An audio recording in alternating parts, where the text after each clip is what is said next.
नमस्कार, मैं हूं Amod Srivastava. Amazing thought, amazing message, amazing information की दिशा में आज एक कदम और आगे। आज के चिंतन का विषय है यक्ष प्रश्न।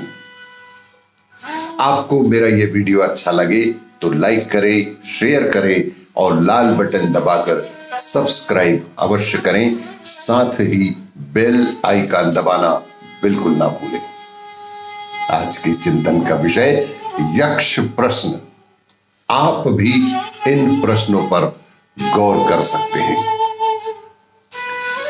कि जिस सम्राट के नाम के साथ संसार भर के इतिहासकार महान शब्द लगाते हैं, जिस सम्राट के नाम के साथ संसार भर के इतिहासकार महान शब्द लगाते हैं, जिस सम्राट का राज चिन्ह है अशोक चक्र, भारत देश अपने झंडे पर लगाता है।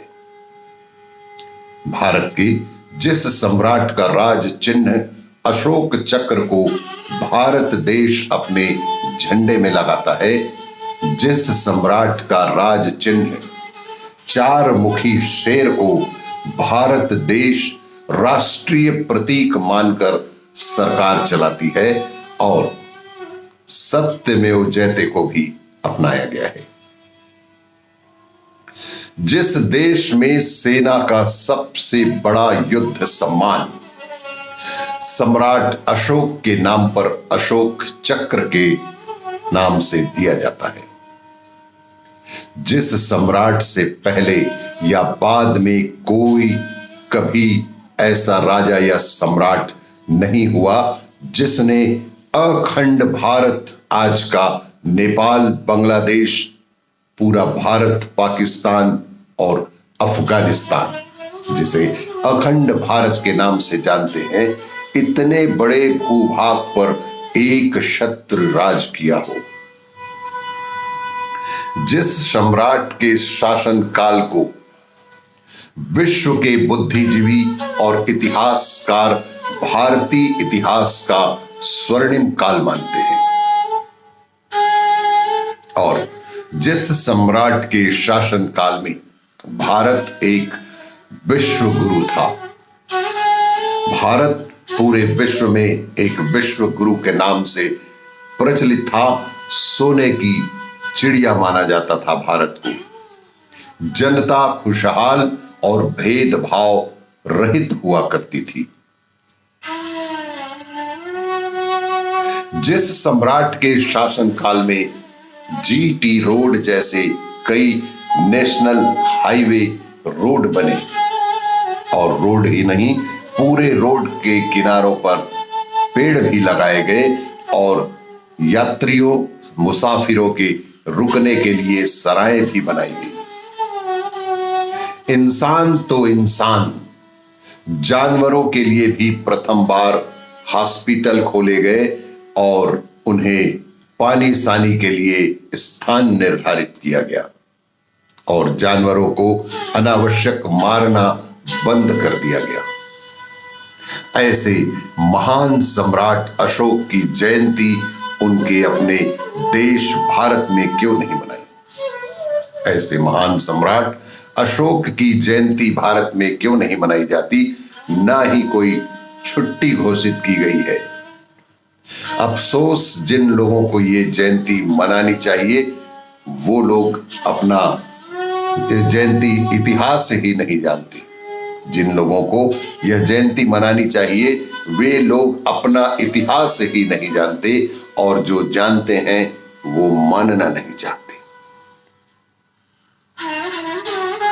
जो जीता वही चंद्रगुप्त ना होकर जो जीता वही सिकंदर कैसे हो गया?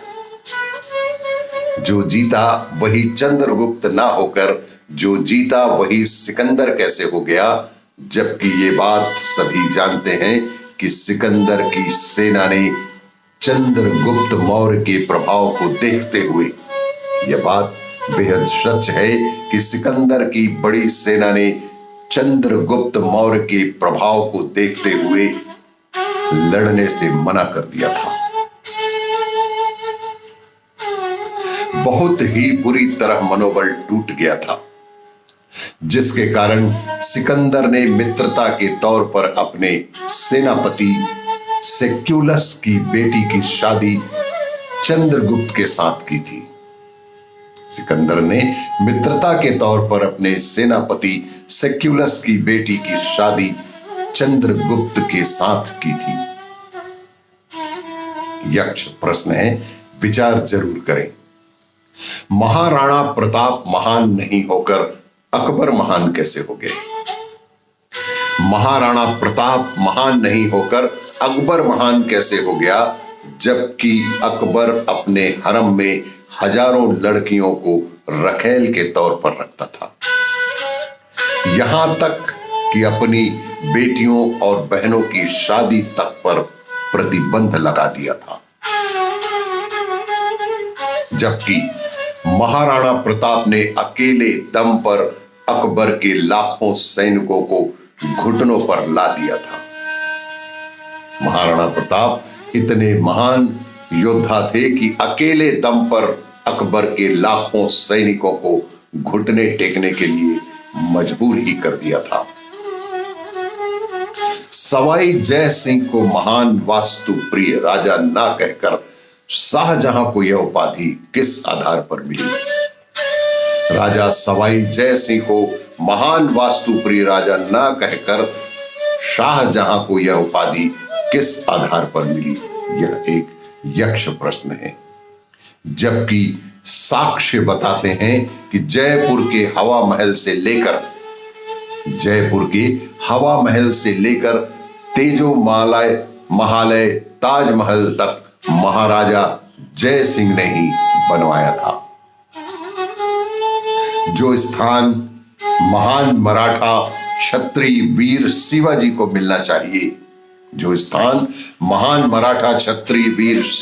मिलना चाहिए, वो क्रूर और आतंकी औरंगजेब को क्यों और कैसे मिल गया?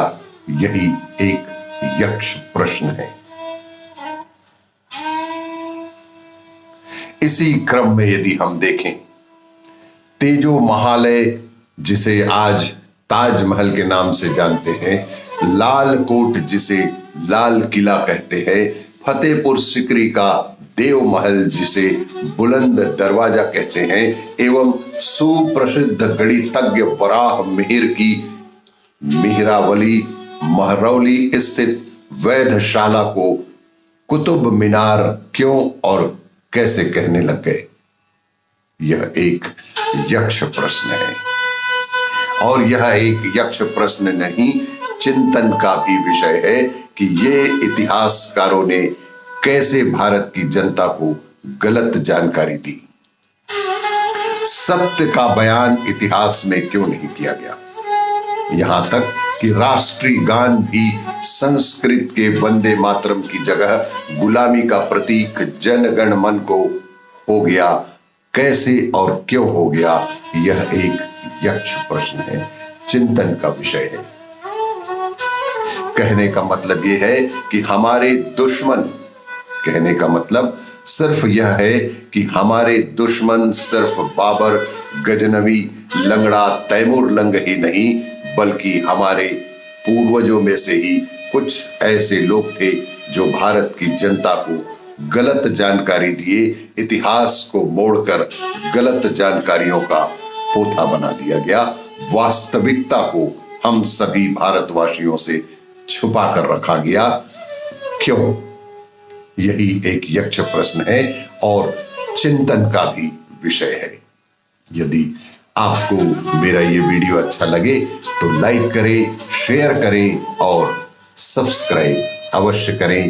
धन्यवाद।